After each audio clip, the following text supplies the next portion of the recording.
Bloviating hairdo Jim Acosta has been banned from the White House, at least temporarily, after refusing to shut up and playing keep away with a female White House intern.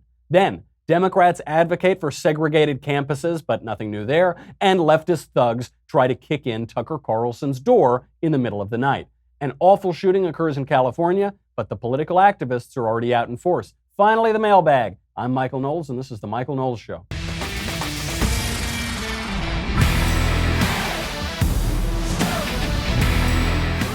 The star of CNN, Jim Acosta, has had his White House press badge revoked. For reaction now, we turn to Jim Acosta. Jim, what can you tell us about having the press pass revoked? I'm Ron Burgundy. Really strong, really interesting. We'll have to get to more of that in just 1 second. But first, let's make a little money with ExpressVPN. With all of the recent news about online security breaches, it's hard not to worry about where your data goes when you make an online purchase, or even if you just access your email. That could put your private information at risk. You are being tracked online by social media sites, marketing companies, and your mobile or internet provider. That's why I decided to take back my privacy using ExpressVPN. You would be crazy not to use a VPN right now. Everybody is stealing your data. Foreign governments, corporations. Anytime you are on the internet, your data is at risk. It's insane not to. ExpressVPN secures and anonymizes your internet browsing by encrypting your data and hiding your public IP address. Protect yourself with ExpressVPN. It costs less than $7 a month. $7 a month. That is like a medium-priced latte. Do not...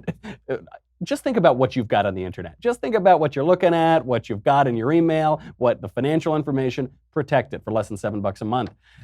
Find out how you can get 3 months free at expressvpn.com/Michael, M-I-C-H-A-E-L. That is expressvpn.com/Michael, M-I-C-H-A-E-L, for 3 months free with a 1-year package. Visit expressvpn.com/Michael to learn more. This was Jim Acosta's favorite day. It was his favorite day, probably of his entire life. He gave us a little bit of reaction. He explained even more what happened after the scuffle with a White House intern and nagging the president with a bunch of questions. He gets his pass revoked. Here's what he says to Anderson Cooper. Yeah, I went back to the White House actually to do a live shot for your program just before 8 o'clock. And when I arrived at the gate, the Secret Service came out and informed me that my press credentials were being, revoked temporarily, suspended. And the Secret Service officer came over to me and asked me to hand over my credential. And I did. And I told him, I said, listen, I know you're a professional. You're just doing your job.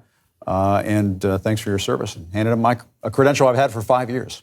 I want to read a reaction from a few of your colleagues covering the White House. Jeff Mason from Reuters just tweeted, I was seated next to Acosta at today's press conference and did not witness him placing his hands, those in quotes, on the young intern, as the White House alleges. He held onto the microphone as she reached for him. So that's what they're saying. That's what this is all about, that allegedly Jim Acosta pushed this girl, this White House intern who was trying to take the mic away. Just pause and take a moment and realize how much Jim Acosta loves this. This is what his entire career of being a journalist has built toward, is going on CNN, saying, I'm here, they took away my White House press badge, me, little old me, I-me, my, all through the night, I-me, my, I-me, my, I-me, my. He is loving every second of this. It's all about Jim being in the spotlight. And this is the story. This is actually why it's right for the White House to revoke his press credential. It's not because he played to keep away with this reporter. Some people right now are trying to say that he physically assaulted this reporter. He didn't. He did get physical, though. He didn't beat her. She's not going to have a bruise. But he did get physical in the moment. What he really did is play keep away with the reporter. And this is the big problem, is that Jim Acosta was there. He asked all of these questions. Trump answered the questions. He kept asking more. He kept making more accusations, and he wouldn't give up the microphone. Think about all these reporters in the room who could have asked questions if Jim Acosta had not been stealing the spotlight for himself. And then it's all designed to create this polarity between Jim Acosta and the White House. And then it's all about Jim Acosta. One of the things they tell you when you're trying to be a real journalist is not to make yourself the story. You, the reporter, are not supposed to be the story. The story is the story, and you're covering it. And Jim Acosta doesn't do that. Jim Acosta takes every single chance he possibly can to make himself this story. That's why his press credential should be taken away, because nobody benefits from this. Nobody benefits from Jim Acosta going out and making a star of himself. We should be covering the president, we should be covering the White House, not covering a bloviating hairdo. So the question is, did he put his hands on the woman? Did he actually assault her? You can take a look at the clip right now and judge for yourself. That's Mr. enough. President, I That's was enough. going to ask one of the other folks. That's enough. Pardon me, ma'am. Mr. Excuse President. me. That's enough. Mr. President. Pardon me, ma'am. Pardon me. It keeps the microphone away. So if you couldn't see that, it's a quick exchange. We've slowed it down in super duper slow motion. If you can tolerate Jim Acosta's slow motion voice, take a closer look. That's enough. Mr. President, I was going to ask one of the other folks. That's enough. Pardon me, ma'am. Mr. President, that's enough. Mr. President. Pardon me, ma'am. My beautiful hairdo is about to fall out of shape, ma'am. No, I need more gel in the mousse in the... So that's what's happening for those of you who are listening to it.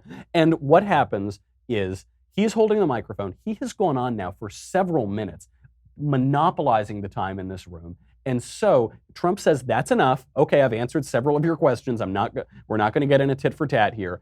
And so the White House intern, this lovely young woman, comes up to take the microphone, and he pulls the microphone away. And as he pulls it away, his other hand is there and pushes down on her arm that's going to reach for the microphone. So the left is saying, well, she went for him physically. And then the right is saying, he hit a woman, he pushed or shoved a woman, he assaulted a woman. That's not the issue. That isn't the issue. She was perfectly within her rights to take the microphone away from this bloviator, and he, just reacting like the bloviating star seeker that he is, pulls the microphone away to try to keep it, and as he's doing that, he pushes her arm. That's the problem. He's not behaving like a gentleman. He's not behaving with any dignity befitting his occupation. The whole argument for CNN right now is that Donald Trump is this lout, this bore, this vulgarian, but CNN, they're the serious people. They're going to restore dignity to the country. And then this is dignity. This is what happens is you play keep away with this young White House intern after monopolizing the White House press corps' time, after monopolizing the president's time and preventing other reporters from asking questions. Are you kidding me? That's why his press badge should be taken away. It should be taken away because he's getting exactly what he wants right now. And what he wants is not to cover the White House. It's not to cover the president. It's not to cover national policy. It's to make himself famous and go on air with Anderson Cooper and pretend to be a super serious person. I'm actually sort of defending Jim Acosta here in that I don't think he's a woman beater, assailant or something like that. I think that he is a narcissist. And I have a little bit of insight into this because I knew Jim Acosta before Jim Acosta was Jim Acosta. Actually, when I was up in college, I was working on a campaign to try to get Mitch Daniels to run for president, the Indiana governor. And the campaign got big enough that CNN sent their young reporter, Jim Acosta, up to cover us. Here is a younger Jim Acosta and a younger me. It might be a stretch to call him the big man on campus, but Indiana Governor Mitch Daniels is getting some presidential buzz at colleges across the country, thanks to Yale University students Max Eden and Michael Knowles. So the thing goes on, and I spent an afternoon with Jim Acosta, and I left that thinking, because we were told, watch out, you're doing a right-wing campaign, and CNN's coming up, they're going to cover you poorly. And so I assumed they were going to be really critical of the campaign and really left-wing. It wasn't that. I don't think Jim Acosta is really left-wing at all. I don't think he's left-wing. I don't think he's right-wing. I think he's just all about Jim Acosta. And so the reaction to this, everyone's focusing on the disrespect that he showed to the woman. Think about the disrespect to his colleagues, to the President of the United States, to the White House. That's really the disrespect here. This is not how gentlemen behave. This is not how journalists are supposed to behave. And if they want to pretend in the mainstream media that they are restoring the dignity of that office, even if President Trump is allegedly degrading the dignity, then they've got to put up or shut up, and they shouldn't have showboaters out there. So it's very fun. And by the way, I mentioned this on the show the other day, that Trump gives everybody everything that they want. High civic engagement, high voter turnout, unifies the Dems, unifies the Republicans, protects American labor and industries, also gets foreign foreign adversaries to lower their trade barriers and lower their tariffs. Everybody gets what they want. Jim Acosta gets what he wants to. He gets to look super serious and become the story again. But how much longer are we going to tolerate this guy becoming the story? Speaking of actual threats to journalists, not fake threats like a 90-pound White House female intern and the president making fun of Jim Acosta, Tucker Carlson has been attacked at his home. Tucker Carlson, fortunately, he wasn't home at the time, but there was a major left-wing attack, and it tells you everything you need to know about them by what they were chanting, how his wife had to hide in fear in the pantry as they tried to bust in. Before that, speaking of entering people's boudoirs, let's talk about Purple Mattress. I love Purple Mattress. You know that I proselytize Purple Mattress. If you're struggling to get a good night's sleep, you've got to try it. I naturally have back pain. It runs in the family. I've tried a lot of different mattresses. Purple is completely unlike any other mattress. It's not like an inner spring. It's not like the memory foam. It's this new technology. It's unbelievable. It was developed by an actual rocket scientist. It's very unique because it's a totally unique mattress in that it's both firm and soft at the same time. It keeps everything supported, but I know that sounds crazy that it's both firm and soft. It is. Somehow it really is. It sleeps very cool. It feels zero gravity. This morning I woke up early to go do a news hit at 3 in the morning or something. By the time I came back, I kid you not, the first thing I said to sweet little Elise as I got back in bed, I'm dead bone tired. I said, I love our Purple Mattress. I love it so much. It lulled me right back to sleep. 100-night risk-free trial. If you're not fully satisfied, you can return it for a full refund backed by 10-year warranty, free shipping and returns. Here's how you get a free purple pillow with the purchase of a mattress. These things are expensive, so the purple pillows, and you can get one for free with the purchase of a mattress. That's in addition to the great free gifts they're offering site-wide. Text COFEFE, C-O-V-F-E-F-E to 474747. Only way to get the free pillow. Text COFEFE, C-O-V-F-E-F-E to 474747, C-O-V-F-E-F-E to 474747, and get a free, super cool, sweet pillow. Love purple. So while Tucker Carlson's family was trying to rest at night in their home, hopefully on their purple mattress, this screeching mob of Antifa left-wingers attacked his house.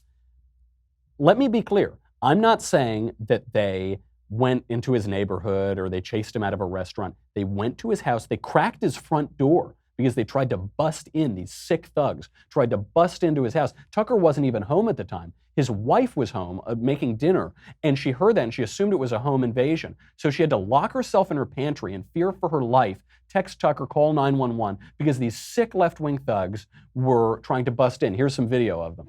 Mailbag.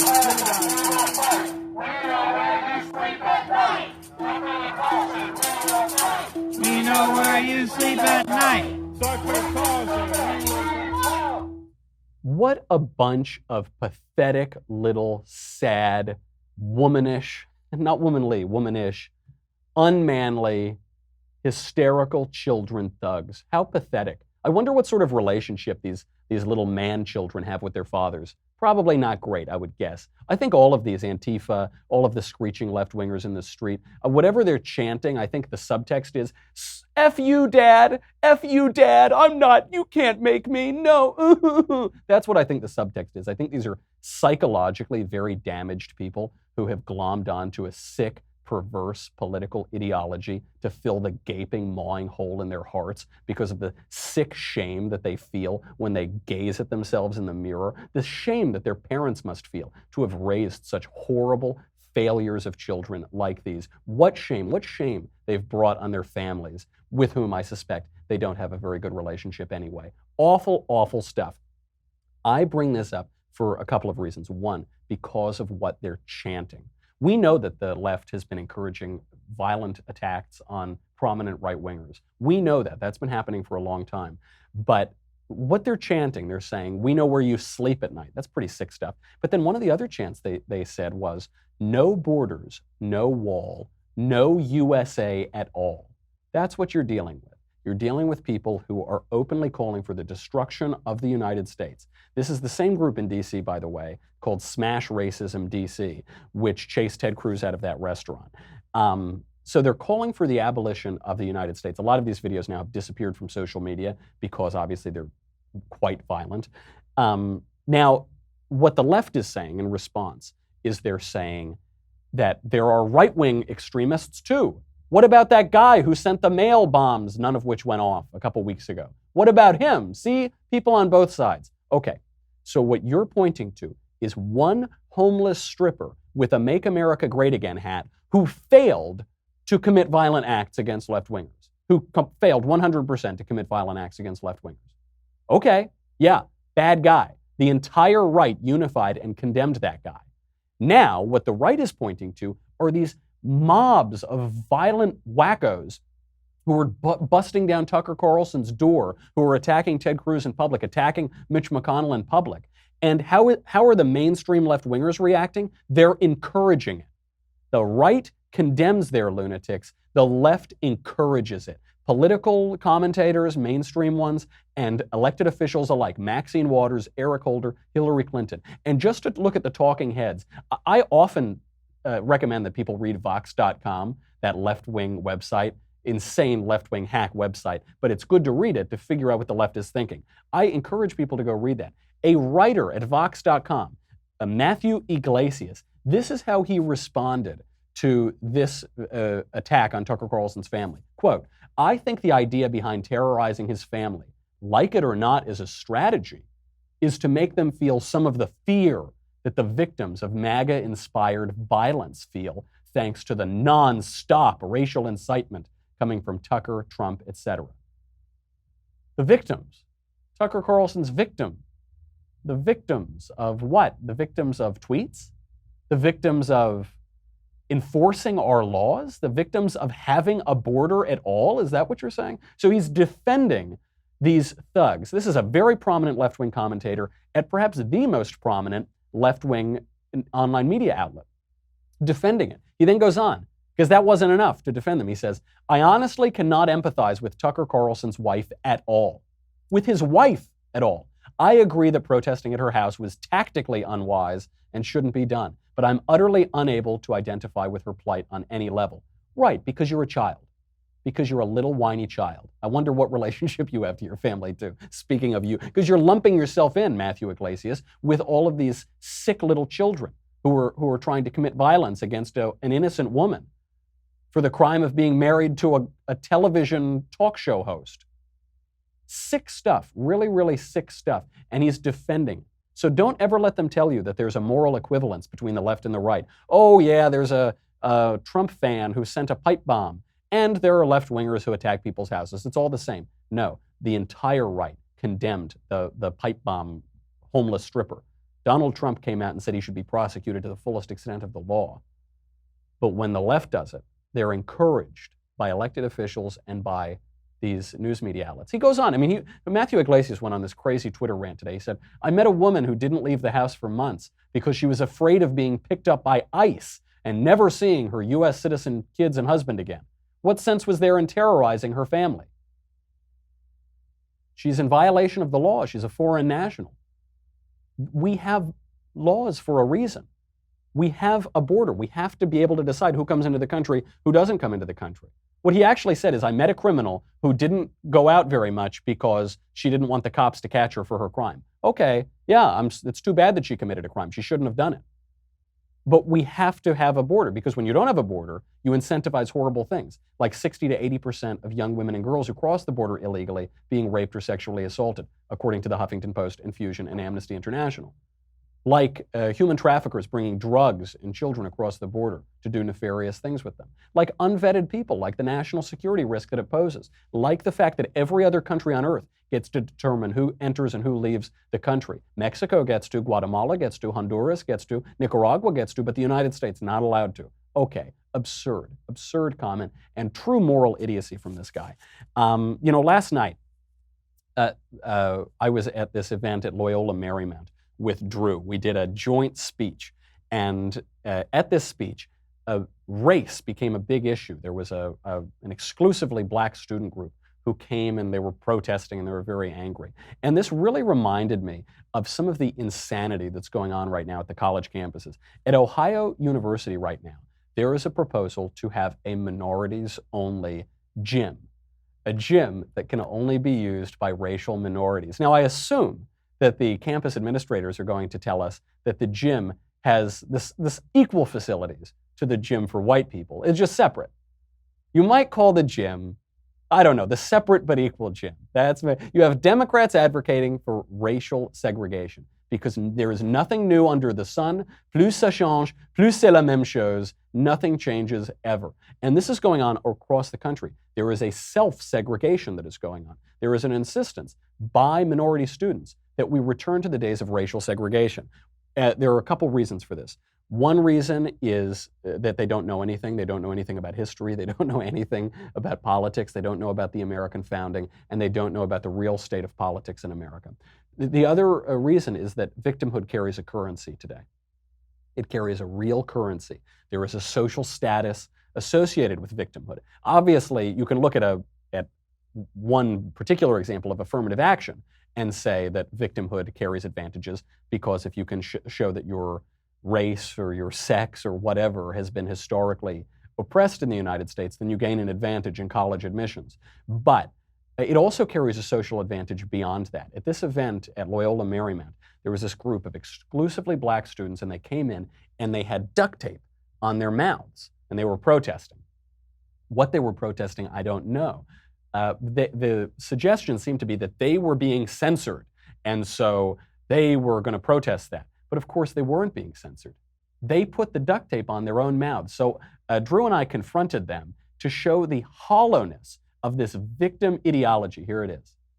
All right, this will be our last question of the evening. Well, before we go, I should point out there are people in the back of the room who have put tape over their mouths as though they've been censored, as though they're not able to speak. So I'd just like to take the opportunity. Nobody is stopping you from speaking. We're actually inviting you to speak. If anybody would like to come up and ask a question, now's your opportunity. You can cut the entire line. Would anybody who has masking tape over their mouths, well, you don't have masking tape. Oh, you can come ask a question too. But I mean specifically the people who are making a statement and saying, I am being censored. Would any of you like to remove the masking tape, which you put on yourself, and come up here and ask a question? Or would you rather stand back there and play the victim?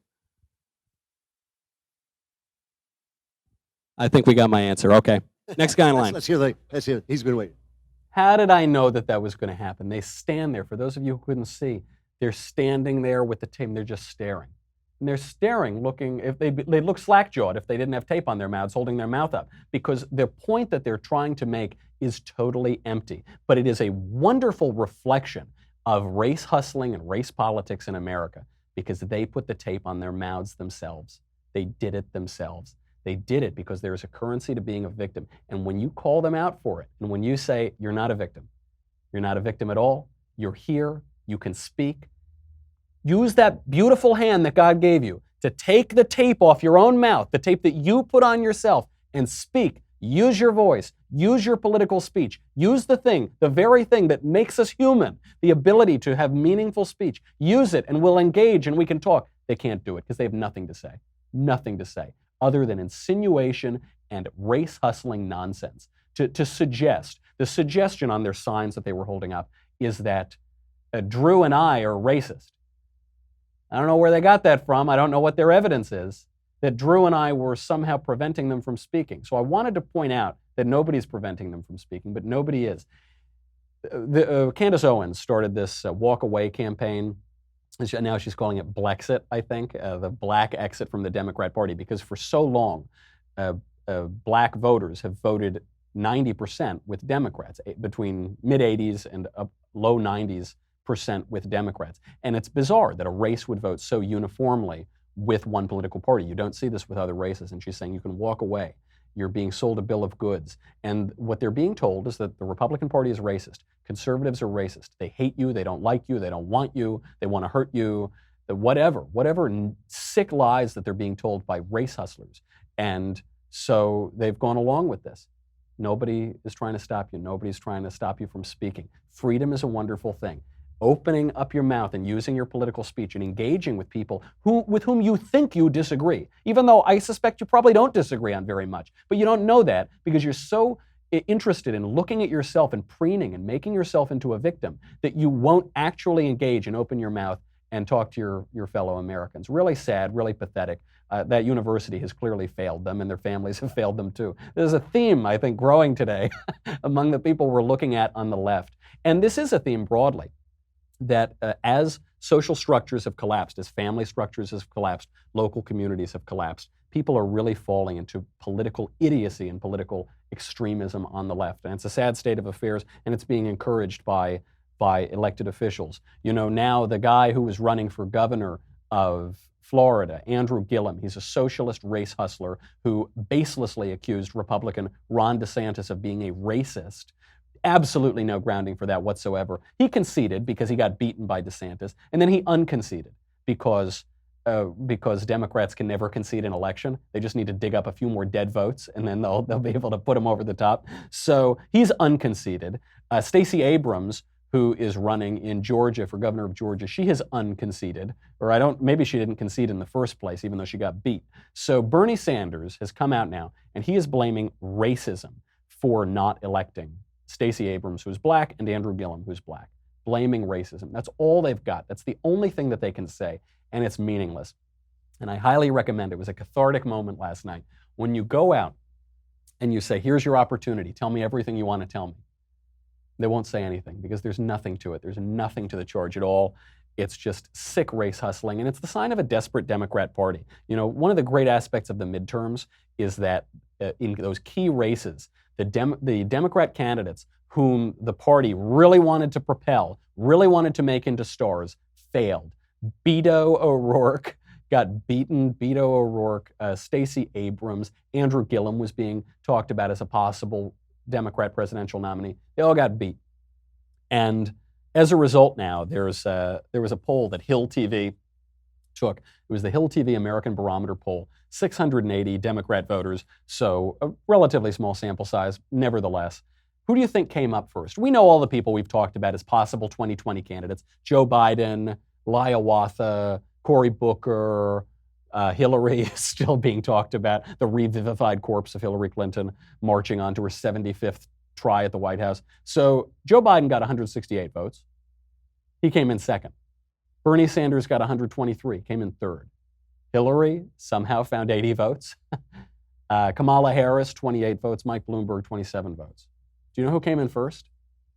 None of the above. None of the above won the Democrat preference poll. And this is especially true among younger voters. So for older voters, they still selected none of the above, but that the percentage increased among younger voters, and which is obviously the case. Nobody wants Hillary Clinton to be president, though they might nominate her anyway. All of these desiccated, old, corrupt, crony Democrats, all they've got is they're running on resentment. They're running on racism and sexism and all that sick hustling. They've got no issues to back them up. And Democrats want a different choice. I'm not surprised. But their future stars just got beaten. They're out. Michael Avenatti is probably going to start wearing an orange jumpsuit pretty soon, as he's been referred for criminal investigation by the Senate Judiciary Committee. They've got nobody. They've got nothing. They're running on empty. That's why they run on racism. And it's really sad. We should speak for just a second about the shooting in Thousand Oaks this morning. This shooting happened very early in the morning. It was a massive shooting. 12 people are dead so far. Also, the gunman is dead. And a lot of people are injured up there. This was in a country music bar, a country music dance bar. This guy comes in and just starts shooting. It turns out he's a Marine Corps veteran. He served in Afghanistan.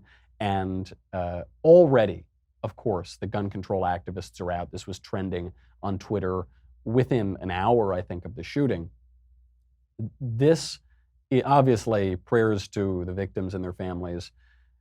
From the political angle, reacting to the political activists who are already trying to push for gun control, this is an interesting case because it's an ex-military guy who committed the murders.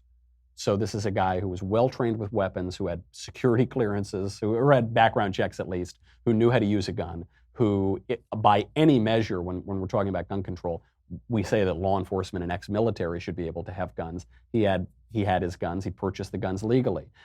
The gun was not an AR-15. They always try to, on the left, say that AR-15s need to be banned and this will stop the problem, even though virtually nobody is killed every year from AR-15s. The vast, vast majority of people killed in gun incidents, those incidents involved handguns. This guy used a handgun as well.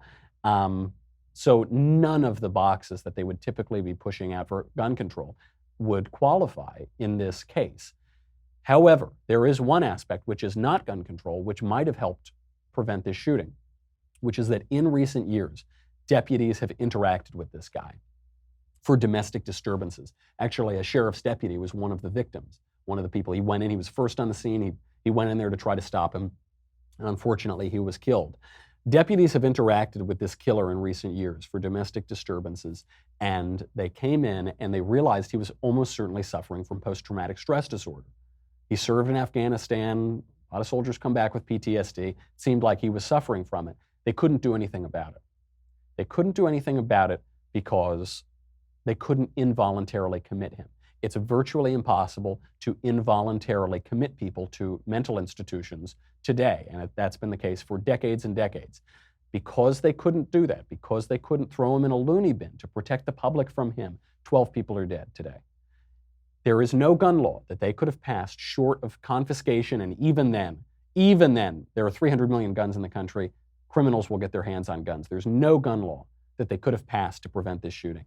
But if you made it easier, I've been saying this every time there's a mass shooting, if you made it easier to involuntarily commit insane people who are a danger to themselves and to others, you could have prevented this shooting. That's the one thing you could have done that would have prevented it. But very few people are talking about it because it doesn't serve people's political agendas, especially on the left, and because it's a very difficult thing to say that we need to use the force of the state to be able to commit insane people who pose a danger. It's a tough thing. The right doesn't like it. The left doesn't like it.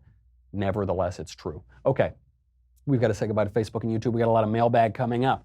If you're not on dailywire.com, that means you're on social media, but you probably won't be for long because you'll probably get censored. Go to Daily Wire. It's $10 a month, $100 for an annual membership. You get me, you get the Andrew Klavan Show, you get the Ben Shapiro Show. You get to ask questions in the mailbag, you get to ask questions in the conversation. I think I'm coming up on that next, by the way. You also get the most important thing in the world, which is early access to Another Kingdom. You get to watch Another Kingdom on Mondays.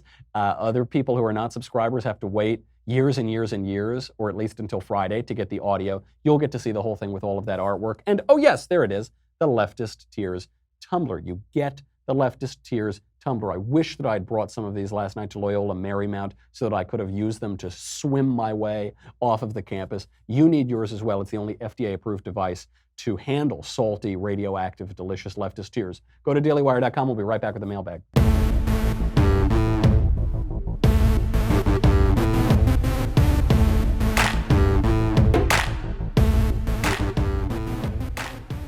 We're going to get through them all today. Probably not, but we'll try. From Jerry. In all of entertainment, what industry, that is music, film, TV, theater, fiction, etc., do you think would have the best cultural impact if it became more politically balanced? Music, the music industry. That's the one. And it's not even about political balance. It's actually a little bigger than political balance. It has to become less tribal and passionate. This is true of pop music, it's true of rap, it's true of dubstep, EDM, whatever. If it became more sophisticated, our politics would improve greatly.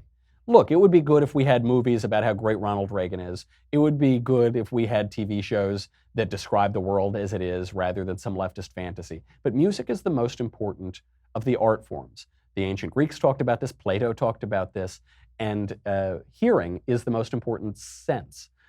Throughout the Bible, you always hear the word of God. God speaks to you. You hear the voice of God. Christ is the Word made flesh. You hear the voice of God, and it's because to hear things, it cuts right through the soul. And this is true when you listen to music. When you're in your car and you're listening to Haydn or Brahms or something, and you're driving down the road, listening to Bach, and then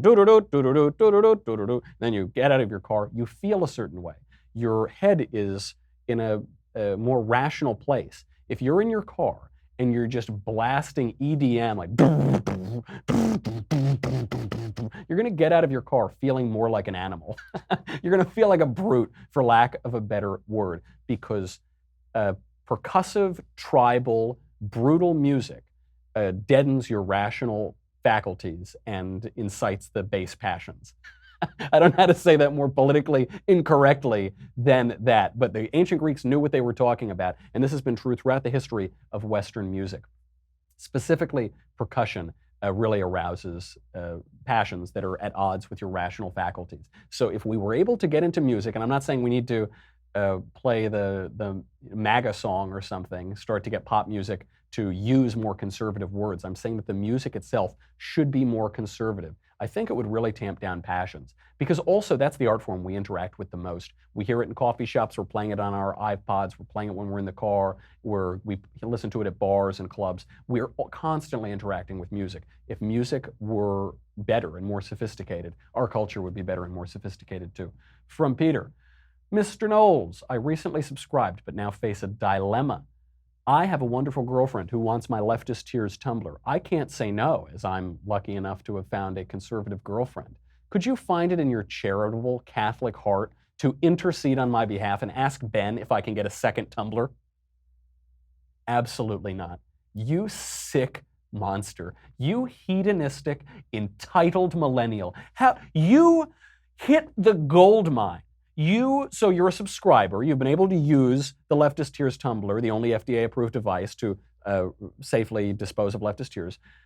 You're getting along, and then you meet a beautiful, wonderful, conservative girlfriend, and she wants your Tumblr, and you have the honor of giving to your lady your Tumblr, and then you have the temerity to ask for another one? That's not how it works in this life, bucko. Count your blessings. You have a wonderful woman on your arm. You've got at least one Leftist Tears Tumblr that you two can share, that you can come together as one flesh and guzzle leftist tears, and you want another one. Talk about modernity. Talk about just never knowing when you've got enough. You should think long and hard about your life and stop and count your blessings.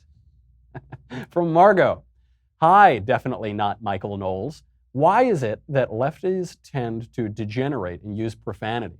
It seems that conservatives tend to use more polite and eloquent language. What's the point of the profanity? It's not appealing and makes me think even less of them. Cheers and covfefe.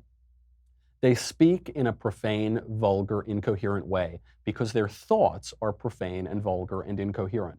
They can't state what they believe.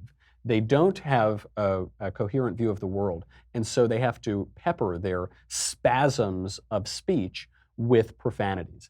They do this because they're not confident in what they believe, and they're trying too hard. They're pushing. They think that if they say the F word, then you'll take them seriously. That's the Pod Save America guys. They don't really say anything. They just say, it's so effing important. I'm a serious person. That's why they do it. Now, there are uses of profanity. There are plenty of uses of profanity, but not the way that they use it, because they use it in this whiny, emotional, earnest way, really swearing, swearing in the sense of they're making a swear, they're making an oath, they're cursing you, they're literally cursing their opponents when they do it. You can use profanity in a way that's funny, when you're hanging out with the guys and you've got a good joke, and then you use profanity to make that joke funnier. That's a very different use of profanity. You're not doing it out of anger, you're not doing it to hurt or curse or swear. You're doing it to liven up the conversation and make it funny. This is why guys will use profanity when they're around each other, but they'll use it a little less when they're around women. Traditionally, they don't use it around women at all. Now in culture, it's much more common to do that. But it's because it is foul, it is disgusting, it's not fit for public use. So I was on a panel about comedy, and someone asked me if I would swear, or it was a podcast or something that said, "Oh, are you going to start using a lot of profanity?" And I said, "No. I won't. I'll do that if I'm at a bar with the guys, but I'm not going to do it if I'm in public on a public platform. There's a time and a place for everything." But the left doesn't know about appropriate situations and the right times and places. They want to behave like hedonists and little children all the time, everywhere, and that's why we think less of them. And that's why you think less of them. From Arun, dear Dr. Covfefe, what are your thoughts on marijuana use? I drank beer in college. I liked it a lot and still do. It reminds me of a Supreme Court justice I like. But I've never used marijuana and have a gut feeling that it's immoral. That said, I cannot justify this feeling philosophically. Are alcohol and marijuana fundamentally different moral entities? I'm curious about your opinion at a secular level and in terms of your Catholic faith. Alcohol and marijuana are fundamentally different entities at a physical level, as at the level of drugs. They're different. I have smoked pot. I've smoked pot before in college or whenever, and I don't really like it. So I think I actually have a pretty good take on this because I've definitely tried it. I've used it, but I've never like wanted it. I've never put it. I've never had some in my house so that I could have it alone. If someone has offered it in college or something, I've tried it. I don't like it, one, because it makes you stupider, and two, because it makes you less funny. And it makes you really inward and really introspective.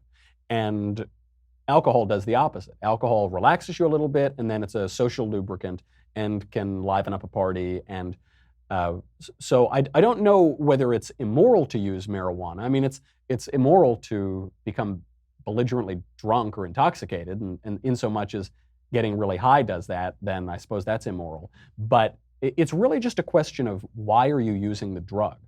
I know plenty of people who drink alcohol socially. Virtually everyone does that. 80% of the people I know who smoke pot are huge potheads, and they wake and bake, and they just use it all the time. So that suggests something's wrong with that. It's also foreign. It's foreign to our culture.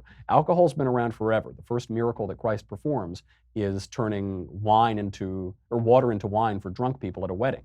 And so it's been around for a very long time, and we know how to use it in social situations. Pot is now being introduced for the first time on a broad level to the culture. And the question is, if these things can be abused, why would you introduce a new one? Why would you add that to your repertoire? Look at the kind of people who drink and the kind of situations in which people drink. Do you like those people? Do you like being in those situations? Then maybe it's okay to have a drink.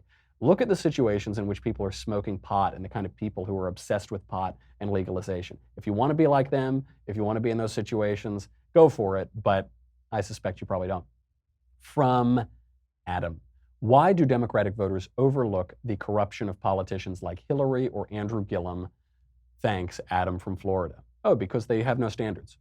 They have no standards at all. They don't care. For them, the personal is the political. They're in an all-out blood war with conservatives. They treat politics as religion, and so they don't care if somebody is totally corrupt and hollowed out on the inside. As long as they can be effective, they'll go for them. They'll overlook it because they are all about the revolution, the perpetual revolution. What Stalin either apocryphally or actually said that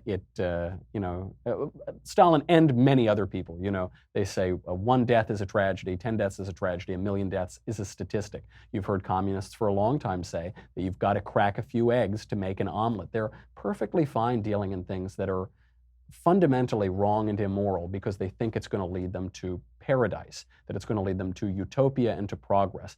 This is the lie that the serpent told Eve in the garden. Oh, just break this one little rule and then things will be really, really great. And it turns out that when you break those little rules, you breed a lot of misery for everybody. From Sarah. Hey, Michael. Since you were kicked off Twitter, I decided to finally subscribe. My question is, when you have kids, do you plan to take them with you to vote? And how important do you think this is? I have 3 kids and they all go vote with me and they love it. Absolutely, I will. I came in with my mother when I was 6 years old to force her to vote for Bob Dole. She kind of liked Bill Clinton. I loved Bob Dole. I was the only guy in the country who really wanted Bob Dole to be president, probably including Bob Dole, but I really, really liked him. And my mother finally relented. We committed voter fraud because I pulled the lever on behalf of Bob Dole. And it was terrific. And it really got me enthusiastic about voting. And I highly encourage that for your kids as well, because something tells me if you subscribe to this show, you're the kind of person that we should have voting, and you're raising kids that we should have voting too. So make sure that we do it, because Democrats make a business out of coercing people into voting, and we should make sure that we get our people to vote too. Final question from Laurel. I think this is from Laurel, who paints all the pictures, on the wonderful artist on Twitter. Hello to my favorite Catholic besides Tolkien. Several times on your show, you've talked about links between witchcraft and feminism. Do you know if the rise of the interest in witchcraft could have anything to do with Harry Potter? Of course, we know it's a favorite story of the left, but do you also think it could have a link with people actually practicing witchcraft? Laurel. I don't think so. I think the rise in the popularity of Harry Potter has to do with the illiteracy and shallowness of our culture. And the fact that our generation in particular is so illiterate that the only myth they can ever refer to is Harry Potter, which is a very mediocre series of children's stories about going to boarding school with a little witchcraft sprinkled on top of it to make it a little bit spicy. I don't think so. I think Harry is a moral figure. I read some of them when I was a kid, and Dumbledore is clearly a moral figure. So I really don't think so. This was a big debate, I think especially among Catholics at the time, as to whether this should be banned because it promotes witchcraft. I don't think so. It's a fantasy. And I think the people who now are practicing witchcraft and who boast about practicing witchcraft and try to put hexes on Brett Kavanaugh, I don't think it's because they read Harry Potter as kids. I think it's because they're into way darker stuff, and there are way darker things in our culture than a mediocre children's book. And the only threat I think that mediocre children's book poses is, for many millennials, it was the last book that they read. And it's the only book that they ever reference. But that isn't J.K. Rowling's fault. That's the fault of our institutions of higher learning and families, which have not inculcated a sense of reading and a desire to read and know our culture into the generation. I'd like to blame J.K. Rowling for tweeting crazy leftist things, but the decline in culture and the rise of witchcraft are not her fault. Okay, that's our show.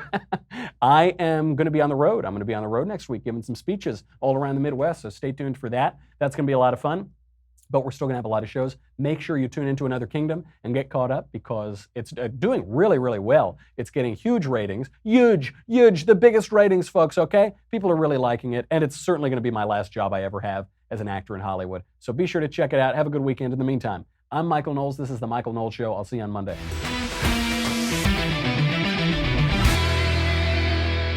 The Michael Knowles Show is produced by Senia Villarreal. Executive producer, Jeremy Boring. Senior producer, Jonathan Hay. Our supervising producer, Mathis Glover. And our technical producer is Austin Stevens. Edited by Jim Nickel. Audio is mixed by Mike Coromina. Hair and makeup is by Jesua Olvera. The Michael Knowles Show is a Daily Wire Forward Publishing production. Copyright Forward Publishing 2018.